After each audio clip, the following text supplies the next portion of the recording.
నమస్తే welcome to digital news ముందుగా headlines ఇంద్రకీలాద్రిపై ఘనంగా దేవి శరన్నవరాత్రి ఉత్సవాలు దుర్గాదేవిగా భక్తులకు దర్శనమిస్తున్న దుర్గమ్మ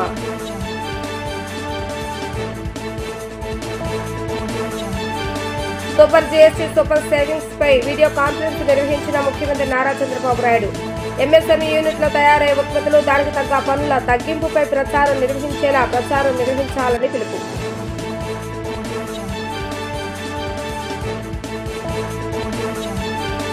సామాన్య భక్తులకు ప్రథమ ప్రాధాన్యత ఇవ్వాలని ముఖ్యమంత్రి నారా చంద్రబాబు నాయుడు ఆదేశించారన్న మంత్రి ఆనవ రామనారాయణ రెడ్డి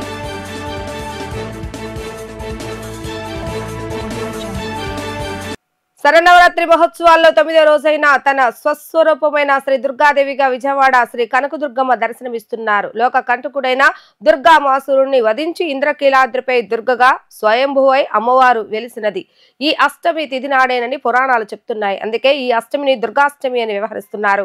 విజయవాడలోని ఇంద్రకీలాద్రిపై శరన్నవరాత్రి ఉత్సవాలు కనుల పండుగ కొనసాగుతున్నాయి. ఉత్సవాల్లో 9వ రోజైన మంగళవారం అమ్మవారు శ్రీ దుర్గాదేవి అలంకారంలో భక్తులకు దర్శనమిస్తున్నారు.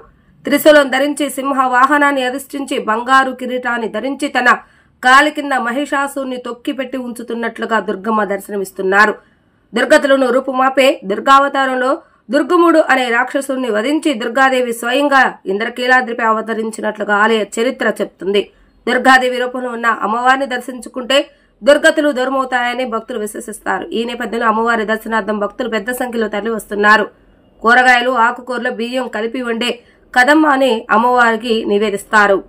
శ్రీమాత్రే నమః భయేభ్యశ్చాహినో దేవి దుర్గాదేవి నమోస్తుతే. ఈరోజు అమ్మవారు ఇంద్రకీలాద్రి మీద వేయించేస్తూ ఉన్నటువంటి కనకదుర్గాంబ దుర్గా స్వరూపంతో మనకు దర్శనమిస్తున్నారు. దుర్గాదేవి యొక్క సందర్శన వల్ల సమస్త భయములు, కష్టములు, నష్టములు, బాధలు, శత్రుబాధలు అన్నీ కూడా తొలగిపోయి అమ్మవారి అనుగ్రహంతో సమస్తమైనటువంటి వైభవాలు కలుగుతాయి. అఖండ విజయం కలుగుతుంది. అమ్మవారు శాకంభరి శతాక్షి అనేటువంటి నామాలతో సుప్రసిద్ధురాలు. అటువంటి ఆ దుర్గాంబ దుర్గమాసుర సంహారం కోసం వచ్చి లోకానంతటినీ చక్కగా సంరక్షించినటువంటి తల్లి. అటువంటి ఆ అమ్మవారి యొక్క దర్శనం వల్ల జనులందరూ కూడా శాంతి సౌఖ్యాలను పొందుతారు. శ్రీమాత్రే నమః. సూపర్ జీఎస్టీ సూపర్ సేవింగ్స్ పేరిట రాష్ట్ర ప్రభుత్వం జీఎస్టీ ప్రయోజనాలను రాష్ట్రంలోని ఇంటింటికి తీసుకువెళ్లేలా కార్యాచరణ చేపట్టాలని సీఎం చంద్రబాబు నాయుడు ఆదేశించారు. రైతులకు అవగాహన కల్పించేలా ట్రాక్టర్ ర్యాలీలు, యంత్రాల ప్రదర్శన చేపట్టాలని ముఖ్యమంత్రి చెప్పారు. ఆప్కో లేపాక్షి ఒక జిల్లా ఒక ఉత్పత్తి పేరిట మేళాలు, ఎంఎస్ఎంఈ యూనిట్లలో తయారయ్యే ఉత్పత్తులు దానికి సంబంధించిన పన్నుల తగ్గింపుపై ప్రచారం నిర్వహించాలని చూడాలన్నారు. సూపర్ జీఎస్టీ సూపర్ సేవింగ్స్ పేరిట రాష్ట్ర ప్రభుత్వం జీఎస్టీ ప్రయోజనాలను రాష్ట్రంలోని ఇంటింటికి తీసుకువెళ్లేలా కార్యాచరణ చేపట్టింది. ఇందులో భాగంగా ఏర్పాటైన కేబినెట్ సబ్ కమిటీతో ముఖ్యమంత్రి నారా చంద్రబాబు నాయుడు తన క్యాంపు కార్యాలయంలో వీడియో కాన్ఫరెన్స్ ద్వారా సమీక్షించారు. జీఎస్టీ 2.0 సంస్కరణల ప్రయోజనాలను ప్రజలు, వినియోగదారులకు తీసుకువెళ్లేలాగా విస్తృత ప్రచారం చేసేందుకు గాను రాష్ట్ర వ్యాప్తంగా 65,000 సమావేశాలు, కార్యక్రమాలు నిర్వహించాలని నిర్ణయించారు. వచ్చే నెల 19వ తేదీ వరకు వేర్వేరు థీమ్లతో ఈ ప్రచార కార్యక్రమాలను నిర్వహించాలని ప్రభుత్వం నిర్ణయించింది. ఈ మేరకు కేబినెట్ కమిటీకి సీఎం చంద్రబాబు నాయుడు దిశానిర్దేశం చేశారు. దీనిపై అధికారులు మాట్లాడుతూ ఇప్పటికే ఇంటింటికి జీఎస్టీ ఫలాల టీంతో నిత్యావసరాలు, ఔషధాలు, స్టేషనరీ, వస్త్రాలు, క్రీడా వస్తువులు, రవాణా, మహిళలు, చిన్నారులకు సంబంధించిన వస్తువులపై పన్నులు తగ్గిన అంశాన్ని విస్తృతంగా ప్రచారం నిర్వహించామని, క్షేత్రస్థాయిలో వీటిపై అవగాహన కల్పించామని అన్నారు. అన్ని వర్గాలకు జీఎస్టీ తగ్గింపు ప్రయోజనాలు తెలిసేలా ప్రజా కార్యక్రమాలు నిర్వహించేందుకు ప్రభుత్వం ప్రణాళికలు చేపట్టింది. సెప్టెంబర్ 30వ తేదీ నుంచి అక్టోబర్ 19వ తేదీ వరకు వ్యవసాయం, ఎంఎస్ఎంఈలు, చేనేత ఉత్పత్తులు, ఆక్వా, విద్యారంగం, బీమా, ఎలక్ట్రానిక్స్, ఈ కామర్స్, భవన నిర్మాణ రంగం, టూరిజం, ఆతిథ్య రంగం, రవాణా, లాజిస్టిక్స్, క్రీడా పరికరాలు, పునరుత్పాదక విద్యుత్, ఆటోమొబైల్స్ తదితర అంశాలపై ఆయా రంగాల వారీగా ఆయా శాఖల ప్రచారం చేపట్టాలని సూచించారు. రైతులకు అవగాహన కల్పించేలాగా ట్రాక్టర్ ర్యాలీలు, యంత్రాల ప్రదర్శన చేపట్టాలని ముఖ్యమంత్రి చెప్పారు. ఆప్కో లేపాక్షి ఒక జిల్లా ఒక ఉత్పత్తి పేరిట మేళాలు, ఎంఎస్ఎంఈ యూనిట్లో తయారయ్యే ఉత్పత్తులు దానికి సంబంధించిన పన్నుల తగ్గింపుపై ప్రచారం నిర్వహించేలా చూడాలని అన్నారు. సెలూన్లు, యోగా సెంటర్లు, జిమ్లలో జీఎస్టీల తగ్గింపు వల్ల ధరలు ఎంత వ్యత్యాసం వచ్చిందో అవగాహన కల్పించాలని ముఖ్యమంత్రి ఆదేశించారు. జీఎస్టీ తగ్గింపుతో స్టేషనరీ ఉత్పత్తులపై ధరలు గణనీయంగా తగ్గిన అంశాన్ని ప్రజలకు తీసుకువెళ్లాలని సమావేశంలో ఆయన నిర్ణయించారు. వీటిపై అవగాహన కల్పించేలా విద్యార్థులకు వ్యాస రచన, పెయింటింగ్ పోటీలు నిర్వహించాలని ముఖ్యమంత్రి చెప్పారు. సామాన్య భక్తులకు ప్రథమ ప్రాధాన్యత ఇవ్వాలన్న ముఖ్యమంత్రి ఆదేశాల మేరకు వీఐపీల దర్శన సమయాన్ని కుదించినట్లుగా దేవాదాయ శాఖ మంత్రి ఆనం రామనారాయణ రెడ్డి తెలిపారు. సరస్వతీదేవిగా అమ్మవారిని దర్శించుకోవడానికి లక్షలాది భక్తులు తరలివచ్చారని అధికార యంత్రాంగం చేపట్టిన చర్యల వల్ల దర్శనం సజావుగా సాగిందని చెప్పారు. 8 రోజుల దసరా నిర్వహణ వివరాలను ఆయన తెలియజేస్తూ గత 8 రోజులుగా 8 లక్షల మంది భక్తులు అమ్మవారిని దర్శించుకున్నట్లుగా చెప్పారు. మూల నక్షత్రం రోజు లక్షలాది మందికి పైగా భక్తులు అమ్మవారిని దర్శించుకున్నారని తెలిపారు. చిన్నారులు తప్పిపోకుండా 8 రోజులలో 40,000 మందికి ట్యాగ్లు చిన్నపిల్లలకు వేశామన్నారు. 2,80,000 మందికి అన్న ప్రసాద వితరణ చేసినట్లుగా తెలిపారు. అమ్మవారిని సరస్వతీదేవి అలంకారంలో చూసేటువంటి భాగ్యం మా అందరికీ కలిగినందుకు, అమ్మవారి జన్మ నక్షత్రం అయినటువంటి మూలా నక్షత్రంలో ఈ దర్శనం వేలాది మందికి అమ్మవారు దర్శనం కల్పించే విధంగా అధికార యంత్రాంగం, రాష్ట్ర ప్రభుత్వం, గౌరవ ముఖ్యమంత్రి గారు ఇచ్చిన ఆదేశాల మేరకు సజావుగా ఇవాళ జరుగుతూ ఉన్నాయి. అందరికీ సంతోషం. ఈరోజు అమ్మవారి జన్మ నక్షత్రం రోజున అమ్మవారిని చూడడం అనేటువంటిదే ఒక మహద్భాగ్యంగా ఇవాళ మేమందరం కూడా భావిస్తూ ఉన్నాం.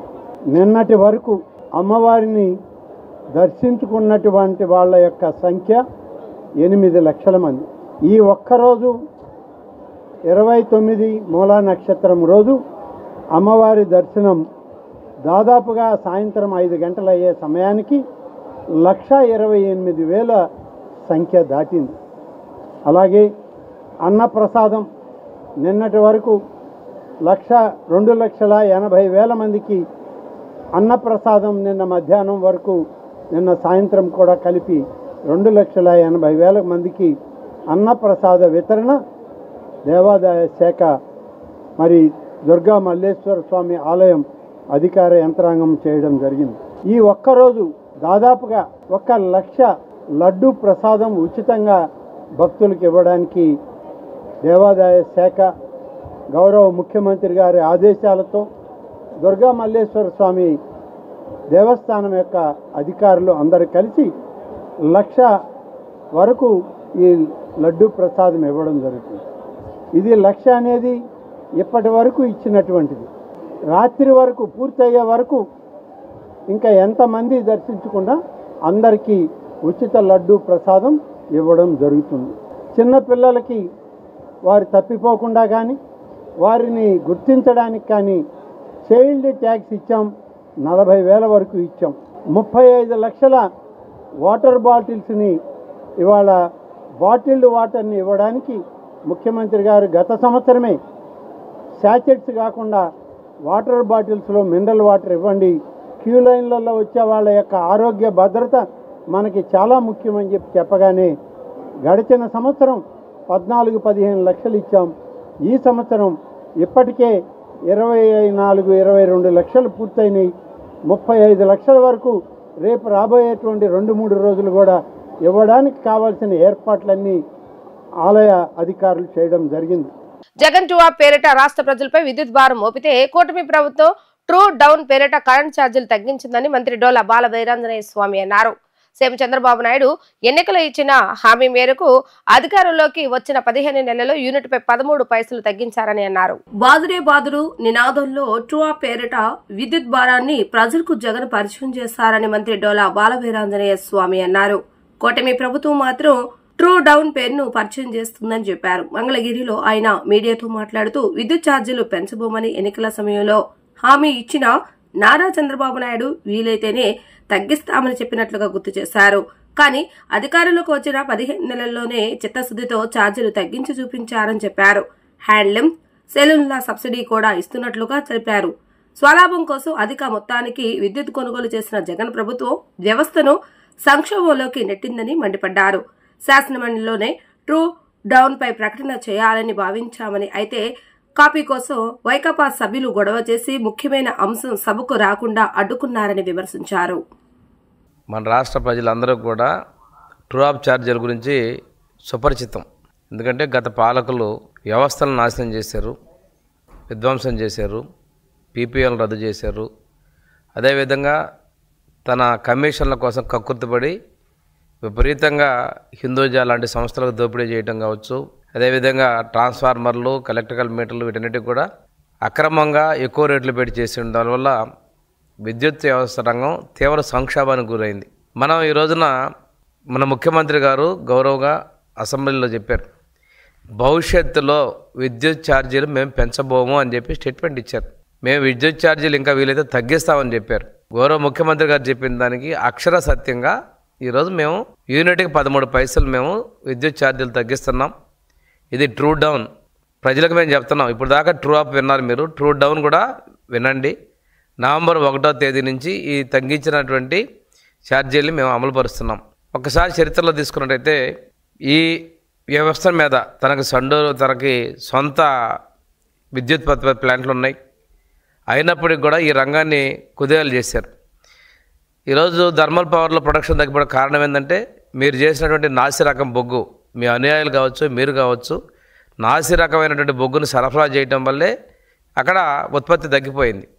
మీరు ఎప్పుడైతే పీపీటీలు రద్దు చేశారో ఈ రద్దు చేయడం వల్ల కూడా డిమాండ్ ఎక్కువ పెరగటం, అప్పుడు 14-19లో మా ప్రభుత్వ హయాంలో సోలారు, విండ్ అనేది మనకు దేశంలోనే మొదటి స్థానంలో ఉంటే మీ అనాలోచిత నిర్ణయాల వల్ల మీరు అధిక మొత్తంలో పెద్ద ఎత్తున విద్యుత్ కొనుగోలు చేయడం జరిగింది. ఈ భారాన్ని మొత్తం ప్రజల ఎత్తున ఉద్దేశం వెళ్ళిపోయారు.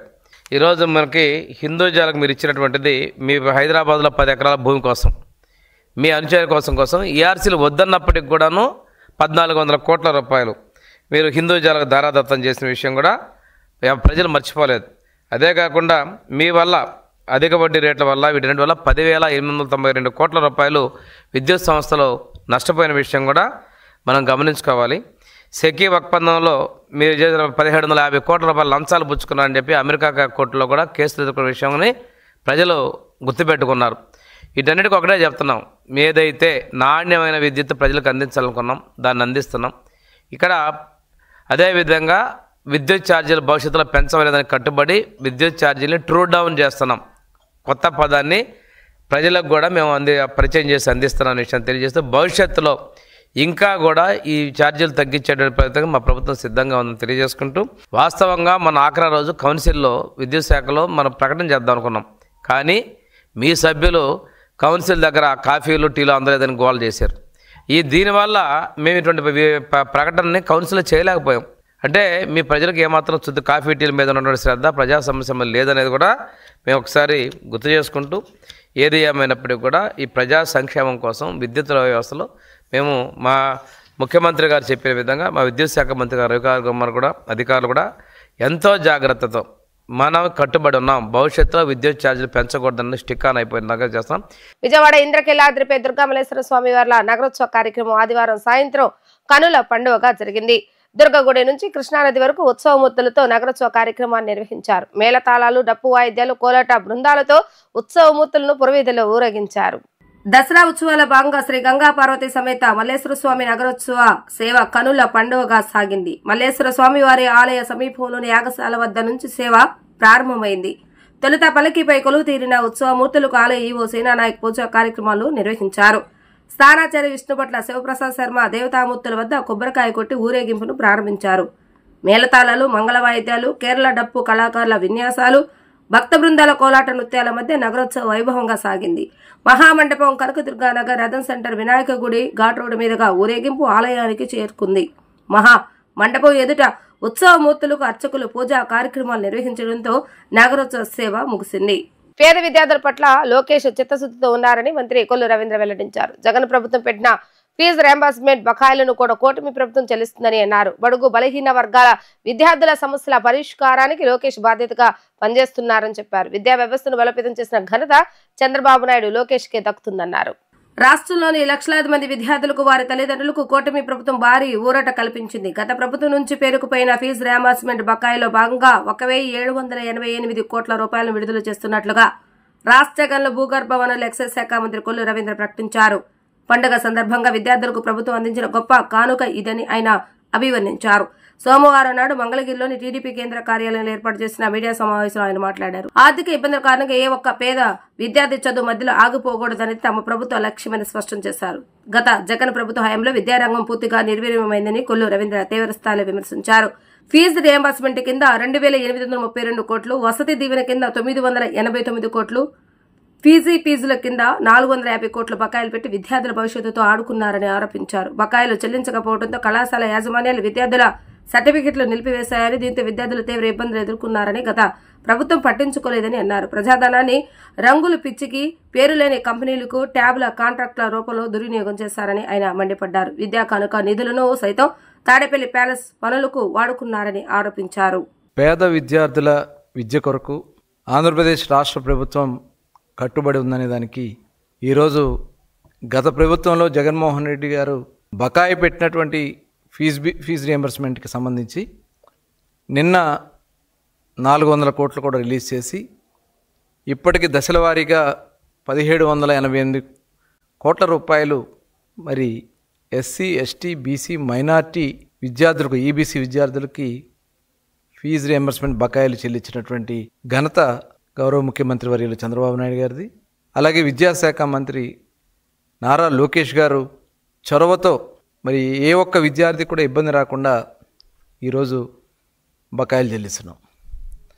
ఎందుకంటే గత ప్రభుత్వం పెట్టినటువంటి బకాయిల వల్ల చాలామంది విద్యార్థులు డిగ్రీలు కంప్లీట్ చేసుకున్నా, ఇంజనీరింగ్ కంప్లీట్ చేసుకున్నా వాళ్ళ సర్టిఫికేట్లు ఇస్తానికి కూడా ఇబ్బంది పెట్టినటువంటి పరిస్థితి ప్రభుత్వం వచ్చిన వెంటనే గమనించాం. వెంటనే అన్ని స్కూల్స్కి కూడా క్లియర్ ఇన్స్ట్రక్షన్స్ ఇచ్చి ఏ ఒక్క విద్యార్థిని ఇబ్బంది పెట్టొద్దు, మీ బకాయిలు మొత్తం కూడా కూటమి ప్రభుత్వం చెల్లిస్తుందని చెప్పి హామీ ఇచ్చి ఆ హామీని నిలబెట్టుకుంటా ఉన్నాం. ఆ 10 లక్షల మంది విద్యార్థులకి ఇమీడియట్గా సర్టిఫికెట్లు ఇప్పించడం జరిగింది. ఎక్కడైనా కాలేజీ వాళ్ళు ఇబ్బంది పెడితే వాళ్ళ మీద చర్యలు తీసుకోవడానికి గట్టిగా కూడా ఇన్స్ట్రక్ట్ చేయడం జరిగింది. జగన్మోహన్ రెడ్డి గారు మొత్తం ఫీజు రియంబర్స్మెంట్ కింద 2,832 కోట్ల రూపాయలు బకాయి పెట్టారు.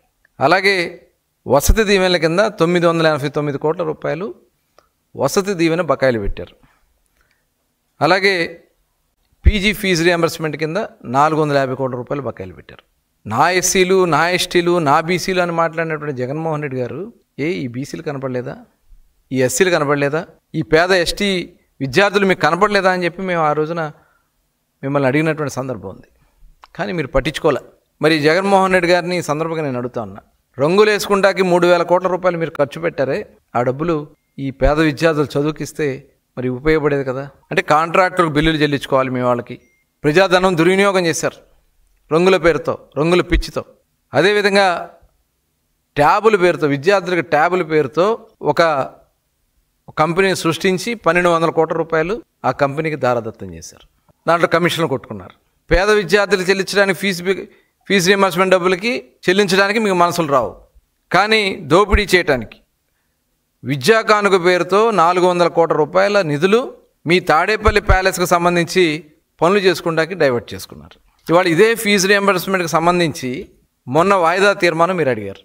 వైసీపీ నాయకులు వాయిదా తీర్మానం అడిగి దాని మీద లోకేష్ గారు సమాధానం చెప్పడానికి నేను సిద్ధంగా ఉన్నానని చెప్పి లోకేష్ గారు చెప్తే, లేదు స్పీకర్ గారు, చైర్మన్ గారు తిరస్కరించారు కాబట్టి అవసరం లేదని చెప్పి మాట్లాడారంటే, అంటే ఆ చర్చ జరిగితే మీరు చేసినటువంటి తప్పిదాలు బయటపడతాయి అని చెప్పి చర్చ నుంచి పారిపోతూ నెక్స్ట్ డే కూడా చర్చకి జరగనివ్వకుండా కాఫీ బాగోలేదు, మాకు మర్యాద జరగట్లేదని చెప్పి సభ నుంచి పారిపోయినటువంటి పార్టీ వైఎస్ఆర్ పార్టీ నాయకులు. బీసీల అభివృద్ధిని చూసి ఓర్వలేక వైసీపీ నాయకులు వాటిని అడ్డుకోవటమే లక్ష్యంగా పెట్టుకున్నారని AP industries development corporation chairman Pilli Manikyarao ఆగ్రహం వ్యక్తం చేశారు. జగన్ రెడ్డి అండ్ కో అధికారం కోల్పోయి సుమారు 15 నెలలైన గతంలో చేసిన అరాచక చర్యలను సమర్థిస్తూ తమ ప్రభుత్వం ఎలాంటి మార్పు తెచ్చుకోకుండా కొనసాగుతున్నారని విమర్శించారు. జగన్ అధికారంలో ఉన్నప్పుడు బీసీ, ఎస్సీ బడుగులపై దాడులు, హత్యలతో వారి జీవనాధారాన్ని ధ్వంసం చేసే చర్యలు చేపట్టారని, ఇప్పటికీ వారిలో మానవత్వం లేని ప్రవర్తన కనిపిస్తుందని ఆరోపించారు. శాసన మండలిలో ప్రతిపక్ష నాయకుడిగా ఉన్న బొత్స సత్యనారాయణ గతంలో చంద్రయ్య అనే వ్యక్తిని దారుణంగా రోడ్డుపై గొంతు కోసి హత్య చేసిన కేసులో బాధిత కుటుంబానికి ప్రభుత్వం ఉద్యోగం ఇవ్వాలన్న నిర్ణయాన్ని అడ్డుకున్నారని విమర్శించారు. దీని వెనుక జగన్ రెడ్డి, పిన్నెల సోదరుల ఆదేశాలు ఉన్నాయని, ఈ విషయంపై బొత్స సత్యనారాయణ సమాధానం చెప్పాలని డిమాండ్ చేశారు. ముఖ్యంగా గతంలో ఏ అరాచకాలైతే చేశారో ఆ అరాచకాలని ఇంకా సమర్థిస్తూ ఉన్నటువంటి పరిస్థితి కనపడుతుంది. అవే కాకుండా జగన్మోహన్ రెడ్డి అధికారంలో ఉన్నప్పుడు ఏ బీసీలనైతే టార్గెట్గా చేసి చంపటం, వాళ్ళ జీవనాన్ని లేకుండా చేయటం, ఎస్సీలని చంపటం, వాళ్ళ జీవనాన్ని లేకుండా చేయటం, లేకపోతే బడుగు బలహీన వర్గాలను మొత్తాన్ని కూడా వీళ్ళు అసలు మనుషులే కాదు, జీవించడానికే హక్కు లేదు అన్నట్టుగా ఎట్లయితే ప్రవర్తించారో, ఇప్పుడు కూడా అధికారం కోల్పోయి దాదాపు 15 నెలలు అవుతున్న తర్వాత, సంవత్సరంన్నర అవుతున్న తర్వాత కూడా వీళ్ళలో ఏ మార్పు రాకపోవటం అనేది వీళ్ళు అసలు మనుషులా కాదని చెప్పేసి డౌట్ కూడా వస్తూ ఉంది. బొత్స సత్యనారాయణ ఈరోజు శాసన మండలిలో ప్రతిపక్ష నాయకుడిగా ఉన్నాడు.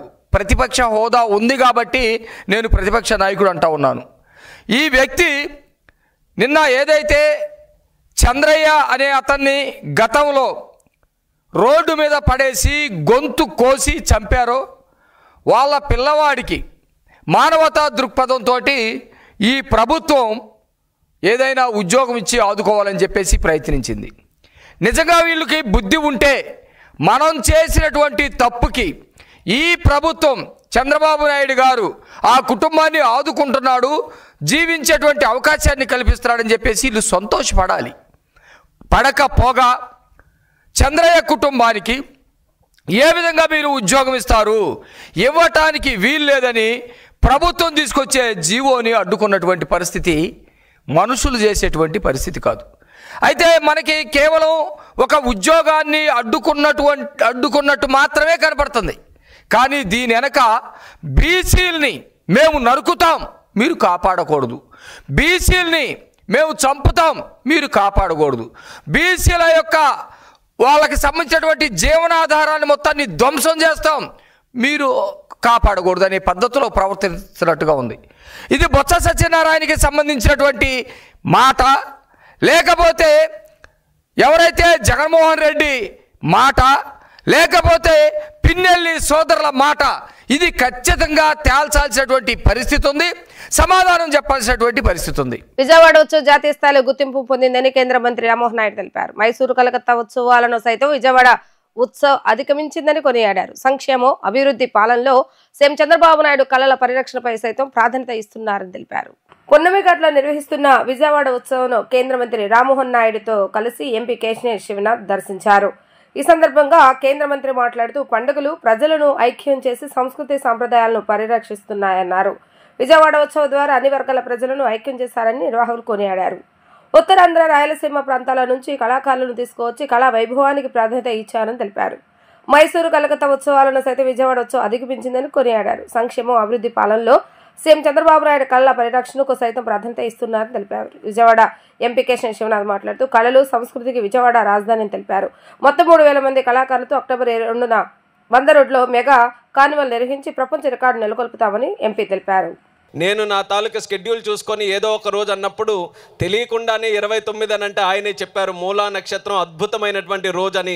అది అటువంటి రోజున అమ్మవారు నాకు ఆ ప్రసాదించడం అనేది నా అదృష్టంగా కూడా ఈరోజు భావిస్తున్నాను. ఎన్నో సందర్భాల్లో విజయవాడ వచ్చాం, ఎన్నో సందర్భాల్లో అమ్మవారిని కూడా దర్శించుకున్నాం. కానీ వాటన్నిటికీ కూడా ఒక ఎత్తు అయితే ఈ నవరాత్రుల సందర్భంగా ఈరోజు ప్రత్యేకంగా దర్శనం చేసుకోవడం అనేది నిజంగా మర్చిపోలేనటువంటి అనుభూతిగా నేను భావిస్తున్నాను.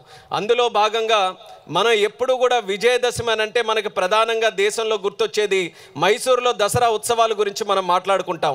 అలాగే కలకత్తాలో జరిగేటటువంటి దుర్గా పూజ గురించి మాట్లాడుకుంటాం. ఈరోజు 7 రోజులు విజయవాడలో ఈ ఉత్సవం జరిగింది. నాకు ఒక నమ్మకం ఉంది, రేపు ఈ 11 రోజులు ఉత్సవం జరిగిన తర్వాత దేశంలో ఎవరైనా విజయదశమి గురించి మాట్లాడాలనంటే మన విజయవాడ గురించే మాట్లాడే స్థాయిలో ఈరోజు ఈ ఏర్పాట్లన్నీ కూడా చేయడం మనందరికీ కూడా గర్వకారణం. నేను ఈరోజు ఉత్తరాంధ్ర ప్రాంతం నుంచి శ్రీకాకుళంకి ప్రాతినిధ్యం వహిస్తున్నటువంటి పార్లమెంటు సభ్యుడిని. కానీ విజయవాడలో జరుగుతున్నటువంటి ఉత్సవం ఇక్కడ స్థానికంగా ఉన్నటువంటి ప్రజానికం ఎంత గర్వపడుతున్నారో నేను కూడా అదే స్థాయిలో గర్వపడుతున్నాను. దానికి ప్రత్యేక కారణం ఈరోజు ఇక్కడ ఏర్పాట్లు ఏ రకంగా చేశారో దాని గురించి ఎంత విశేషంగా, ఎంత వైభవంగా, అంగరంగ వైభవంగా ఈరోజు ఈ కార్యక్రమం చేశారో నా భూతో నా భవిష్యత్తు అన్న విషయం కూడా మనం గుర్తుపెట్టుకోవాలి. ఇలాంటి కార్యక్రమం జరగాలనంటే 2 సంకల్పాలు, మానవ సంకల్పం ఉండాలి, అది మన ముఖ్యమంత్రి చంద్రబాబు నాయుడు గారి దగ్గర నుంచి ఆయన గురించి కూడా మీ అందరికీ ప్రత్యేకంగా చెప్పనక్కర్లేదు. ఒక విషయం కానీ, ఒక విజన్ కానీ, ఒక కార్యక్రమం కానీ పట్టుకున్నారనంటే అది 100% సక్సెస్ఫుల్గా ఎలా చేయాలన్నది ఒక సర్జరీ చేసే డాక్టర్ ఎంత శ్రద్ధ వహించి చేస్తారో అదే రకంగా కార్యక్రమాలు కూడా సూపర్ హిట్ చేయడానికి ఆలోచనలు గైడెన్స్ ఇస్తున్నటువంటి మన ముఖ్యమంత్రి చంద్రబాబు నాయుడు గారు, అలాగే యువ నాయకుడు నారా లోకేష్ అన్న గారు, దానితో పాటు ఈరోజు టీం మెంబర్స్ అందరినీ కూడా చూస్తున్నాం. ప్రతి ఒక్కరి తాలూకా కాంట్రిబ్యూషన్ ఇందులో ఉంది. ఈ యొక్క విజయవాడ నగరం విజయానికి సంకేతం ఏ రకంగా అవుతుందో ఈ కార్యక్రమాలన్నీ కూడా ఒక నిదర్శనం. ఇందులో అన్నిటికంటే మెచ్చుకున్నటువంటిది చిన్ని గారు కూడా ఇప్పుడు చెప్పారు, అంతరించిపోతున్నటువంటి కళలు, కళాకారులు ఎవరైతే ఉన్నారో మా శ్రీకాకుళం జిల్లా నుంచి ఉత్తరాంధ్ర ప్రాంతం కూడా జానపదానికి పెట్టినటువంటి పెద్దపీట అది. ఎంతోమంది కళాకారులు ఉన్నారు, కానీ మారుతున్నటువంటి సమాజంలో, డిజిటల్ యుగంలో అందరం కూడా ఫోన్లకి అతుక్కుపోతున్నాం, ఏవేవో నెట్ఫ్లిక్స్లు అంటున్నాం, రకరకాల సినిమాలు వస్తున్నాయి, అన్నీ కూడా చూస్తున్నాం. కానీ మన తాలూకా సంపద, మన సంస్కృతి, మన చరిత్ర ఏదైతే ఉందో దానికి మాత్రం పెద్దగా అవకాశాలు రావట్లేదు. చాలామంది అది మెచ్చుకోవాలి, ఎక్కడైనా చూడాలని అనుకున్నా సరే వాళ్ళకి ప్రమోట్ చేయడానికి ఎక్కడ వేదికలు దొరకట్లేదు.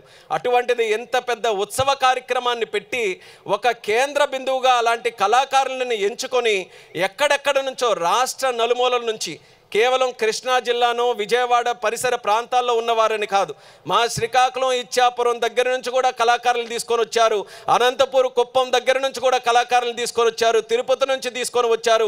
అందరికీ కూడా ఆహ్వానం పలుకుతూ ఈ యొక్క వేదిక వాళ్ళందరికీ కూడా వాళ్ళ సంపదని మనందరికీ కూడా చూపించే గొప్ప అవకాశం రావడం, అది కూడా బహుశా ఆ దైవం ఇచ్చినటువంటి ఒక సంకేతంగా మనం భావించాలని కూడా ఈ సందర్భంగా తెలియజేసుకుంటున్నాను. ఈరోజు మన అందరం కూడా కలిసి ఏ రకంగా ఈ యొక్క కార్యక్రమాన్ని విజయవంతం చేశామో, ఎందుకు పండగలు మన అందరం కూడా జరుపుకుంటాం, కేవలం ఒక ఆనందాన్నో ఒక దైవభక్తితోనో చాటుకోవడానికి కాదు, సమాజంలో అందరూ కూడా కలిసి వస్తే ఆ కలిసి వచ్చేటటువంటి శక్తి ఏ రకంగా ఉంటుందో మనకు మనం గుర్తు చేసుకోవడానికి ఈ ఉత్సవం దానికి ప్రతీక. మనం రేపు భవిష్యత్తులో ఆంధ్రప్రదేశ్ రాష్ట్రం, తెలుగు జాతి, మన అమరావతి నగరం, మన కృష్ణా జిల్లా, మన విజయవాడ నగరం ఇవన్నీ కూడా మనం డెవలప్ చేసుకోవాలనంటే కేవలం చంద్రబాబు నాయుడు గారు ఒక్కరే 24 గంటలు విజన్తో పనిచేస్తే జరిగే విషయాలు కాదు. ఇందులో మన రాష్ట్రంలో ఉన్నటువంటి 5 కోట్ల మంది జనాభా ప్రతి ఒక్కరు కూడా ఆయన సంకల్పానికి తోడుగా నిలబడితేనే రేపు భవిష్యత్తులో తెలుగు జాతి నంబర్ 1 స్థానంలో ఉండాలని ఏదైతే చంద్రబాబు నాయుడు గారు సంకల్పిస్తున్నారో అది జరుగుతుంది. మొత్తం ఈ విజయవాడ ఉత్సవం అనే కార్యక్రమం మొత్తం 5 ఈవెంట్లలో జరుగుతుంది. పున్నమి ఘాట్ ఒక ఈవెంటు, అట్లాగా గొల్లపూడి ఎగ్జిబిషన్ గ్రౌండ్స్ ఒకటి, తర్వాత తుమ్మలపల్లి కళాక్షేత్రం, ఇట్లా వివిధ చోట్ల మేము పేద కళాకారుల్ని పిలిచి ఆహ్వానించి వాళ్ళ ప్రదర్శనల్ని మేము తిలకించటమే కాకుండా వాళ్ళకి గౌరవం ఇచ్చి వాళ్ళని ఒక చిరు సత్కరించి విజయవాడ యొక్క ఆతిథ్యాన్ని వాళ్ళకు చూపిస్తా. ఎప్పుడో చూసిన మనం తోలుబొమ్మలాటలు కానీ, లేకపోతే గరగరలు కానీ, ఇటువంటి ఎన్నో కళలని దాదాపు 250 కార్యక్రమాల ద్వారా కళాకారుల్ని సత్కరించుకుంటా ఇవాళ మా యొక్క విజయవాడ సాంస్కృతిక రాజధానిగా మళ్ళీ మేము ముందుకు దూసుకువెళ్తున్నాం. ఈ కార్యక్రమం ముందుకు వెళ్ళడానికి ముఖ్య కారకులు మన గౌరవ ముఖ్యమంత్రి నారా చంద్రబాబు నాయుడు గారు. ఇవాళ రేపు రాబోయే కాలంలో అక్టోబర్ 2వ తారీఖున Guinness book of world record ఎక్కబోతుంది. 2500 నుంచి 3000 మంది దసరా అటైర్స్తో స్టేడియం నుంచి బెంచ్ సర్కిల్ వరకు మధ్యలో ఒక స్టేజ్ వేస్తున్నాం. ఆ స్టేజ్ మీద గౌరవ ముఖ్యమంత్రి నారా చంద్రబాబు నాయుడు గారు, మంత్రులు, ఉప ముఖ్యమంత్రి వర్యులు కూడా ఆరోగ్యం బాగుంటే ఉప ముఖ్యమంత్రి వర్యులు కూడా వస్తారు. వారి ఎదురుగా అందరి కళాకారుల ప్రదర్శన సాయంత్రం 5 కాడి నుంచి 6:30, 7 వరకు ఉండబోతుంది. మొదటి సంవత్సరంలోనే ఈ విజయవాడ ఉత్సవాన్ని ఆశీర్వదించడానికి మేము గౌరవ నారా లోకేష్ గారి చేతుల మీదుగా విజయవాడ ఉత్సవం ప్రారంభిస్తే ఆ రోజు మాజీ ఉపరాష్ట్రపతి వెంకయ్యనాయుడు గారు, అన్నిటికన్నా ముఖ్యంగా 2వ రోజు గవర్నర్ గారు, 3వ రోజు గౌరవ రామ్మోహన్ నాయుడు గారి సహకారంతో మన ఉపరాష్ట్రపతి గారిని కూడా మొట్టమొదటిగా ఆయన ఉపరాష్ట్రపతి అయినాక విజయవాడ రావటం మా విజయవాడ వాసులందరికీ కూడా చాలా ఆనందం తెచ్చింది. ఆ కార్యక్రమంలో మీరు సహకరించినందుకు మా విజయవాడ నగర ప్రజల తరపున ధన్యవాదాలు తెలుపుకుంటున్నాం. వార్తలు ముగించే ముందు హెడ్లైన్స్ మరొకసారి. ఇంద్రకీలాద్రిపై ఘనంగా దేవి శరన్నవరాత్రి ఉత్సవాలు, దుర్గాదేవిగా భక్తులకు దర్శనమిస్తున్న దుర్గమ్మ.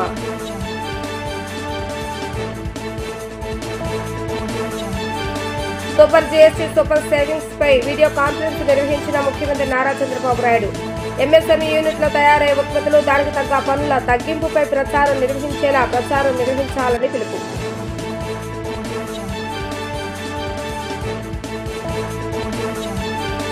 సామాన్య భక్తులకు ప్రథమ ప్రాధాన్యత ఇవ్వాలని ముఖ్యమంత్రి నారా చంద్రబాబు నాయుడు ఆదేశించారన్న మంత్రి ఆర్ రామనారాయణ రెడ్డి.